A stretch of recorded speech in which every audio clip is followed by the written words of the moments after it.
ஜென்ம ஜென்மோ ஜென்மி ஸ்ரீ சரண் ஸ்ரீ பாக்ய சாய். அனைவருக்கும் சாய் சுப நமஸ்காரங்கள். நிலக்கோட்டையிலிருந்து சாய் உமேஷ். அவதூத கீதை முதல் அத்தியாயம், ஸ்லோகம் 13. நீ பிறக்கவும் இல்லை, இறக்கவும் இல்லை, எப்போதும் உனக்கு உடல் இருக்கவில்லை.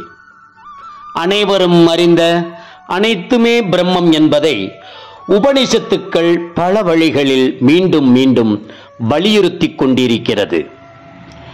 உடல் ரீதியாக அடையாளம் கண்டுகொள்ளும் போது நமக்கு பிறப்பு இறப்பு உண்டு என்று நாம் அனுமானித்துக் கொள்ளலாம்.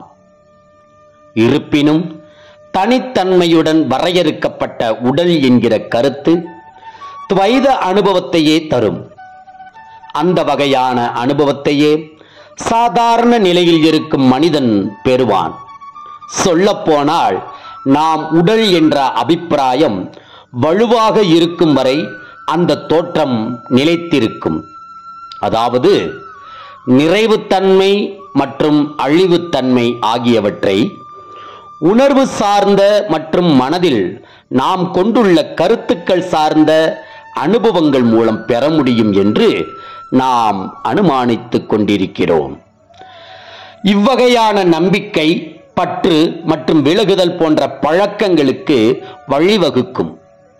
அதைத் தொடர்ந்து நடைமுறைப்படுவதனால் நாம் ஒரு வரையறுக்கப்பட்ட ஒன்று என்கிற உணர்வை வலுப்பெற செய்கிறது. நாம் ஸ்தூலம் என்கிற நம்பிக்கையை மாற்றுவதன் மூலம் துவைத மற்றும் கட்டுக்குள் அடங்கிய ஒன்று என்கிற எண்ண ஓட்டம் படிப்படியாக குறைந்து கொண்டே வரும். நான் என்கிற உணர்வு நிலை வெடித்து சின்னாபின்னமாகும் போது விழிப்பு நிலையிலேயே உடலற்ற அண்டவெளியில் மிதந்து கொண்டிருக்கும் அனுபவத்தை நாம் பெறலாம். ஜெய் குரு சாய். நற்பவி சாய்ராமா. ஜெய் குரு தேவ தத்தா.